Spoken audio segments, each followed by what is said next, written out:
Hello and welcome. My name is Alan and we are back with more. A Testament of Hope. The writings and speeches of Dr. Martin Luther King.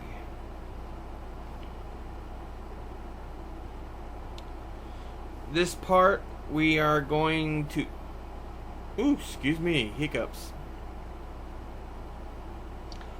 This part we're going to read is called An Experiment in Love. Let me reset my camera base because I'm having trouble reading here, so I've got to readjust myself.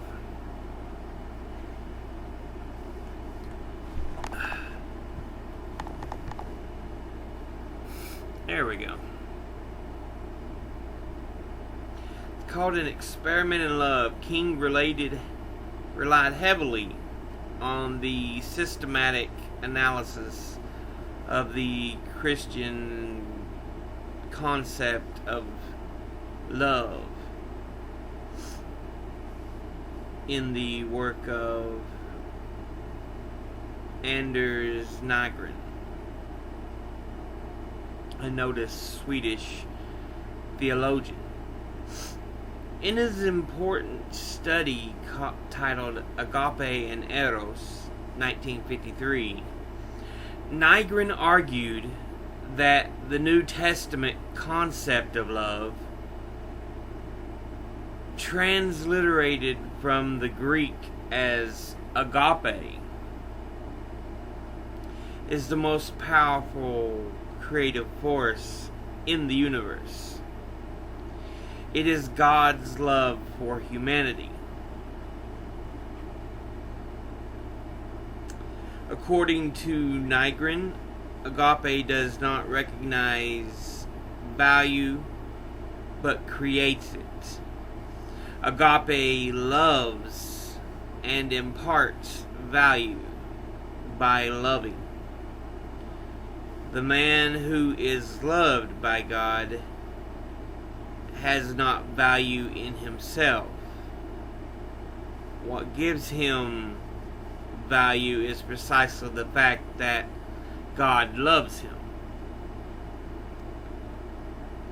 Paul Tillich, on the other hand, argued quite correctly that the New Testament defines love in terms of eros as well as agape. King, a Tillichian scholar, overlooks critical discussions of Nygren's interpretation and actually misinterprets Nygren's view as at a number of points. But, as Harold Bloom is fond of saying, every translation and interpretation involves some degree of misprison. That is, it involves some creative form of often unintentional misinterpretation.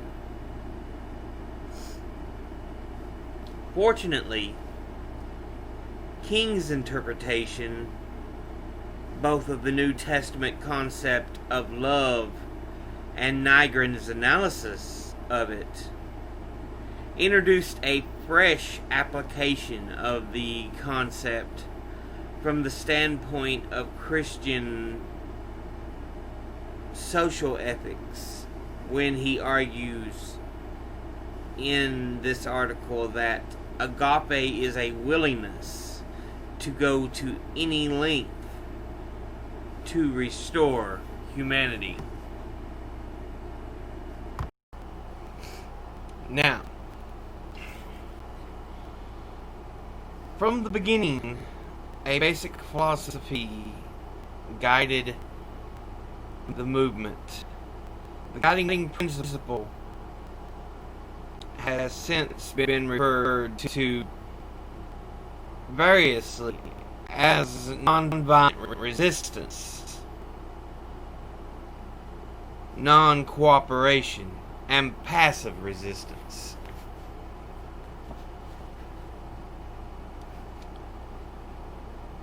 But in the first days of the protest,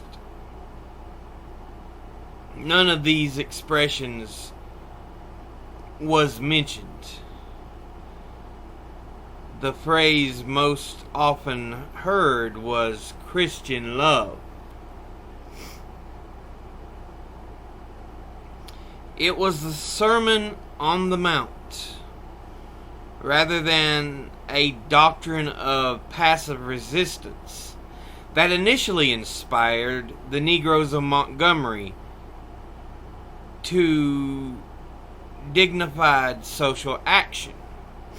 It was Jesus of Nazareth that stirred the Negroes to protest with the creative weapon of love. As the days unfolded, however, the inspiration of Mahatma Gandhi began to exert its influence. I had come to see early that the Christian doctrine of love, operating through the Gandhian method of nonviolence, was one of the most potent weapons available to the Negro in his struggle for freedom. About a week after the protests started, a white woman who understood and sympathized with the Negro's efforts wrote a letter to the editor of the Montgomery Advertiser comparing the bus protest with the Gandhian movement in India. Miss Juliet Morgan, sensitive and frail, did not long survive the rejection and condemnation of the white community. But long after she died, in the summer of 1957, the name of Mahatma Gandhi was well known in Montgomery. People who had never heard of the little brown saint of India were now saying his name with an air of familiarity.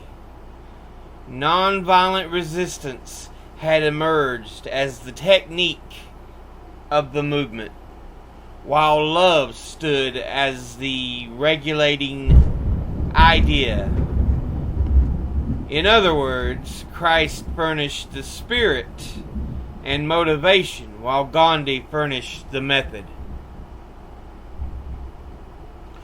One of the glories of the Montgomery movement was that Baptists, Methodists, Lutherans, Presbyterians, Episcopalians, and other all came together with a willingness to transcend denominational lines. Although no Catholic priests were actively involved in the protest, many of their parishioners took part. All joined hands in the bond of Christian love. Thus, the mass meetings accomplished on Monday and Thursday nights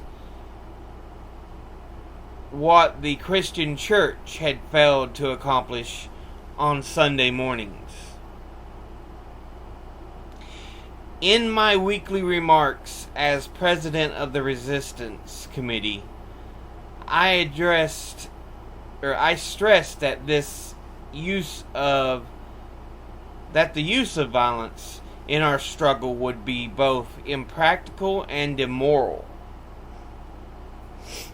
To meet hate with retaliatory hate would do nothing but intensify the existence of evil in the universe. Hate begets hate. Violence begets violence. Toughness begets a greater toughness. We must meet the forces of hate with the power of love. We must meet physical force with soul free. Our aim must never be to defeat or humiliate the white man, but to win his friendship and understanding. In a real sense, Montgomery's Negroes showed themselves willing to grapple with a new approach to the crisis in race relations. It is probably true that most of them did not believe that nonviolence as a philosophy of life, but because of their confidence in their leader and because nonviolence was presented to them as a simple expression of Christianity in action, they were willing to use it as a technique. Admittedly, nonviolence in the truest sense is not a strategy that one uses simply because it is expedient at the moment. Nonviolence is ultimately a way of life that men live by because of the sheer morality of its claim. But then, granting this, the willingness to use nonviolence as a technique is a step forward. For he who goes this far is more likely to adopt nonviolence later as a way of life.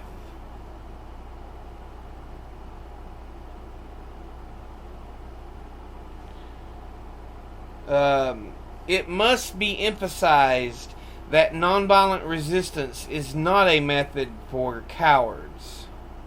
It does resist. If one uses this method because he is afraid, or merely because he lacks the instruments of violence, he is not truly nonviolent. This is why Gandhi often said that if cowardice is the only alternative to violence, it is better to fight.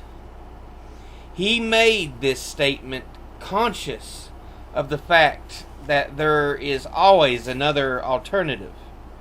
No individual or group need submit to any wrong, nor need they use violence to right that wrong.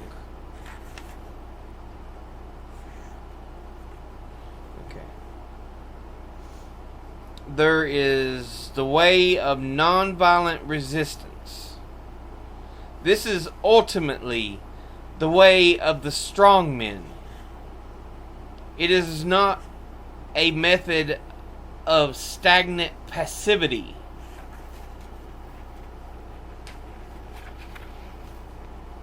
The phrase passive resistance often gives the false impression that this is a sort of do-nothing method in which the resistor quietly and passively accepts evil. But nothing is further from the truth.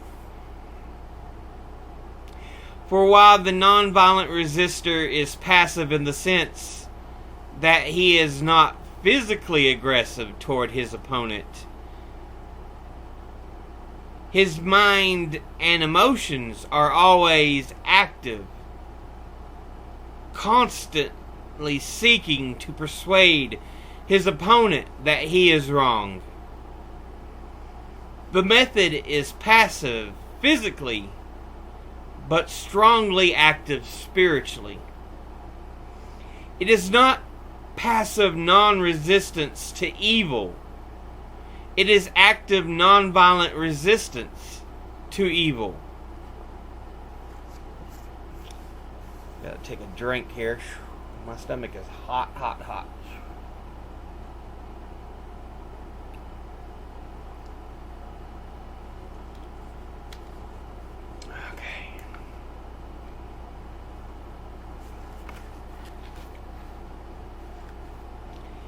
A second basic fact that characterizes nonviolence is that it does not seek to defeat or humiliate the opponent, but to win his friendship and understanding. The nonviolent resistor must often express his protest through non-cooperation or boycotts, but he realizes that these are not ends themselves. They are merely meant to awaken a sense of moral shame in the opponent. In the end, the end is redemption and reconciliation. The aftermath of nonviolence is the creation of a beloved community, while the aftermath of violence is tragic bitterness.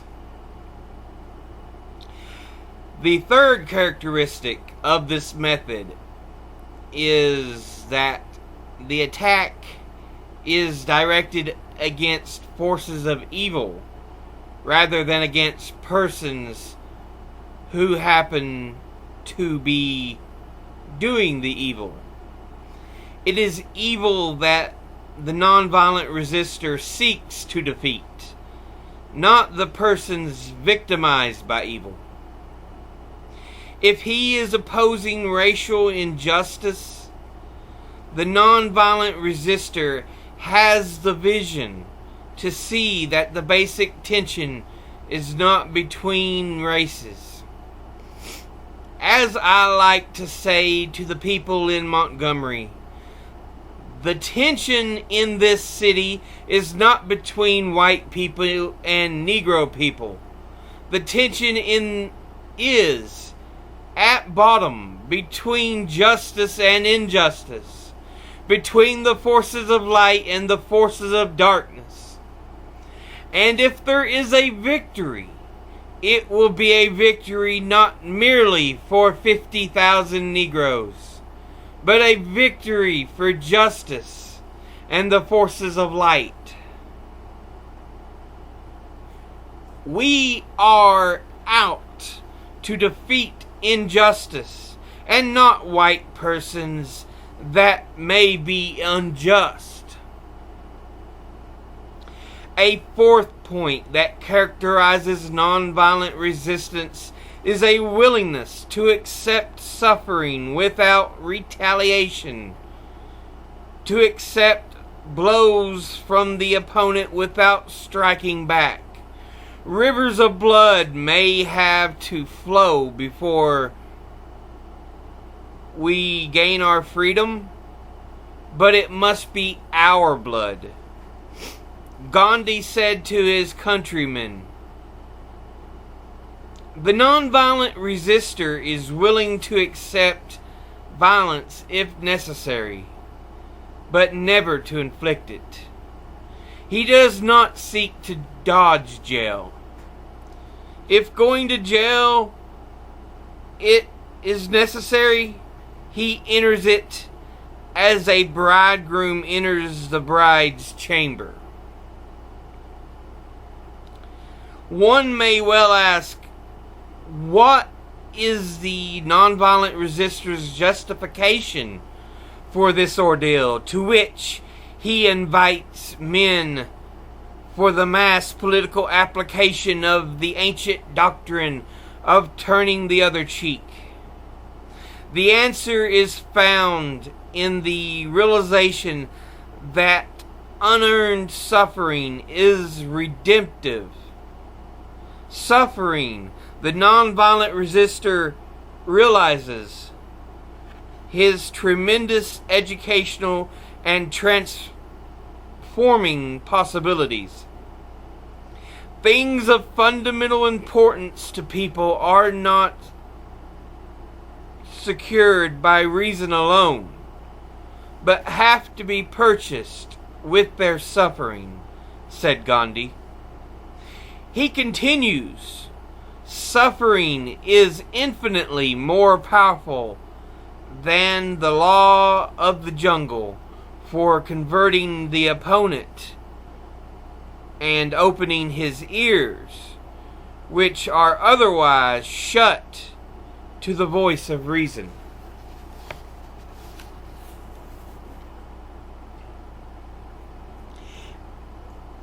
A fifth point concerning nonviolent resistance is that it avoids not only external physical violence, but also internal violence of spirit. The nonviolent resistor not only refuses to shoot his opponent, but he also refuses to hate him. At the center of nonviolence stands the principle of love. The nonviolent resistor would contend that in the struggle for human dignity, the oppressed people of the world must not succumb to the temptation of becoming bitter or indulging in hate campaigns. To retaliate in kind would do nothing but intensify the existence of hate in the universe. Along the way of life, someone must have sense enough and morality enough to cut off the chain of hate. This can only be done by projecting the ethic of love to the center of our lives. In speaking of love at this point, we are not referring to some sentimental or affectionate emotion. It would be nonsense to urge men to love their oppressors in an affectionate sense. Love in this connection means understanding, redemptive goodwill. When we speak of loving those who oppose us, we refer to neither eros nor philia. We speak of a love which is expressed in the Greek word agape. Agape means understanding, redeeming goodwill for all men. It is an overflowing love, which is purely spontaneous, unmotivated, groundless, and creative. It is not set in motion by any quality or function of its object. It is the love of God operating in the human heart. Agape is disinterested love. It is a love in which the individual seeks not his own good, but the good of his neighbor. And they list the 1 Corinthians 10:24. Agape does not begin by discriminating between worthy and unworthy people, or any qualities people possess. It begins by loving others for their sakes. It is an entirely neighbor-regarding concern for others, which discovers the neighbor in every man it meets. Therefore, agape makes no distinction between friends and enemy. It is directed toward both. If one loves an individual merely on account of his friendliness, he loves him for the sake of the benefits to be gained from the friendships, rather than for the friend's own sake. Consequently, the best way to assure oneself that love is disinterested is to have love for the enemy neighbor from whom you can expect no good in return, but only hostility and persecution. Another basic point about agape is that it springs from the need of the other person, his need for belonging to the best of human family. The Samaritan who helped the Jew on the Jericho road was good because he responded to the human need that he was presented with. God's love is eternal and fails not because man needs his love. St. Paul assures us that the loving act of redemption was done while we were yet sinners. That is, at the point of our greatest need for love. Since the white man's personality is greatly distorted by segregation and is greatly scarred, he needs the love of the Negro. The Negro must love the white man because the white man needs the love to remove his tensions, insecurities, and fears. Agape is not weak, passive love. It is love in action. Agape is love seeking to preserve or persevere, preserve, I got it right first time, and create community.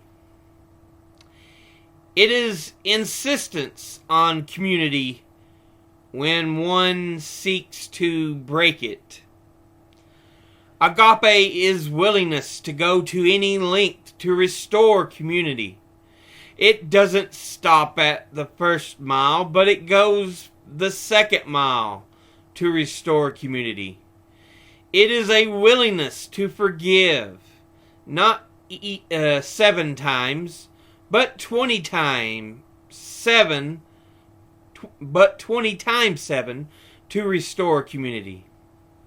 The cross is the eternal expression of the length to which God will go to in order to restore broken community. The resurrection is a symbol of God's triumph over all the forces that seek to block community. The Holy Spirit is the continuing community, creating reality that moves through history. He who works against community is working against the whole of creation. Therefore, if I respond to hate with a reciprocal hate, I do nothing but intensify the cleavage in broken community. I can only close the gap in broken community by meeting the hate with love. If I meet hate with hate, I become depersonalized because creation is so designed that my personality can only be fulfilled if the context of community in the is in the context of community. Booker T. Washington was right. Let no man pull you so low as to make you hate him.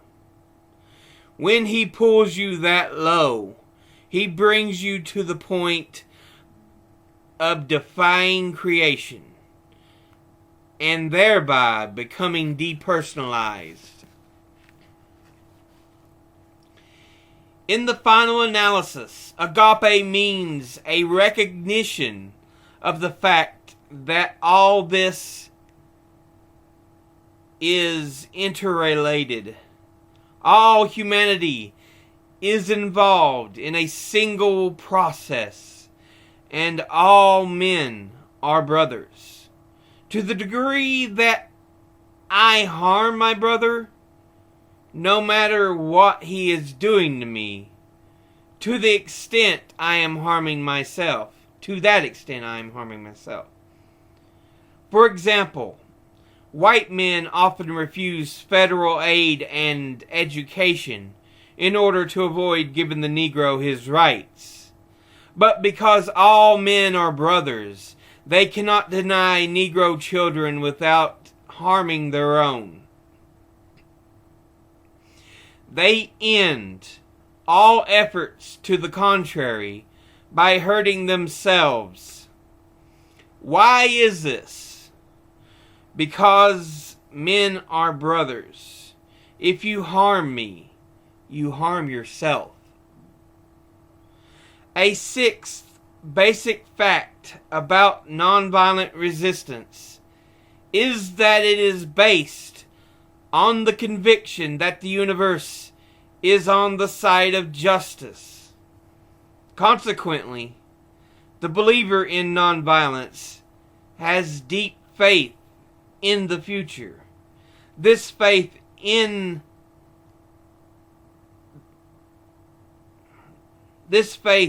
is another reason why the nonviolent resistor can accept suffering without retaliation.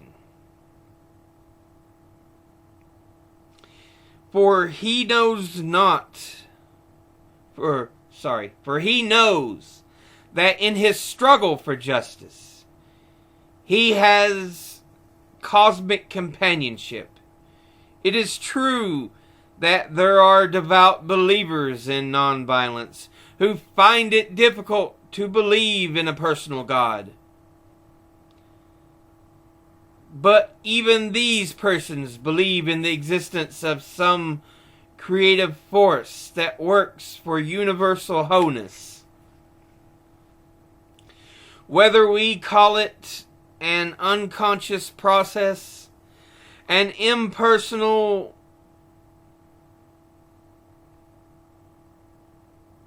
Brahman, or a personal being of matchless power and infinite love, there is a creative force in this universe that works to bring the disconnected aspects of reality into a harmonious whole.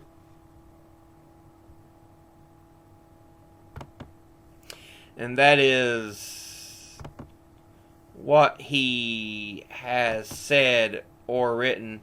Let me read you the little post-text footnote under it here. This article was actually an excerpt from pages 66 to 71 of Martin Luther King Jr.'s Stride Toward Freedom, the Montgomery Circle, which appeared in Jubilee magazine on September of 1958, pages 15 to 16. Although this article is cited in most King bibliographies as beginning on page 11, it actually begins on page 15. Pages 11 through 13 contain rather extensive comments from the editor of Jubilee. In fact, this article and his Stride Toward Freedom, the Montgomery Circle, were both published in September 1958. So, yeah. Again, Dr. King is pushing for the idea of agape, and he tries to present it even more so in this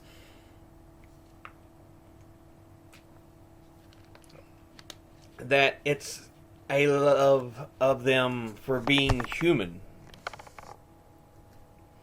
not, you know, a romantic love, or liking them as a person, but caring for them because they are a person. They are a human. You know, the Eros was a romantic love, and the Philia is you like them for the type of person they are. But with the Agape, it's you just love them for being a person, a human being. And that's why you have to care. That's why you have to like them. In that sense.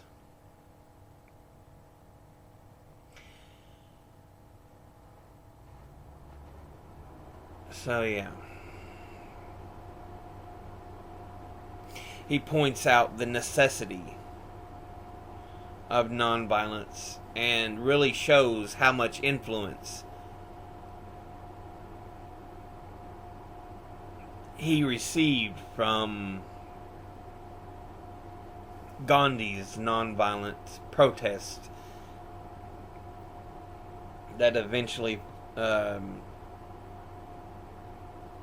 caused Britain to give India its independence.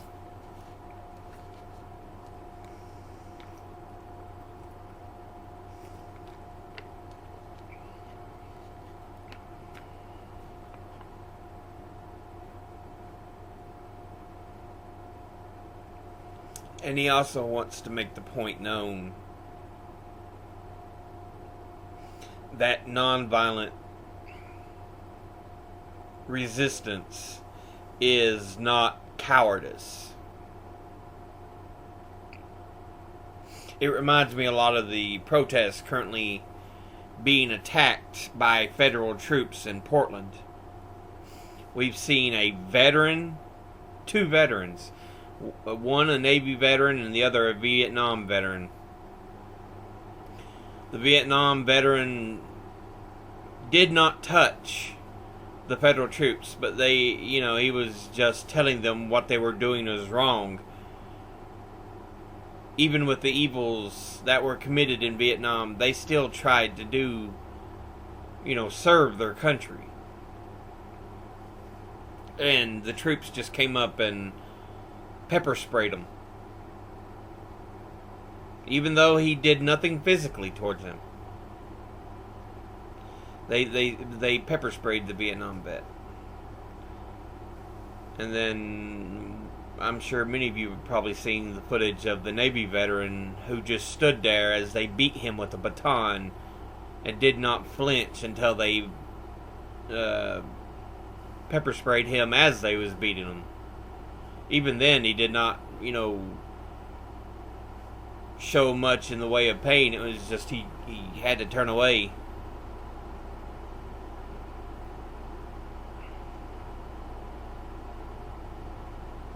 So, no, it's not an act of cowardice. And that's another point Dr. King was making. He said, he quoted a line from Gandhi about rivers of blood must run, but let it be our blood. Don't attack them, don't hurt them.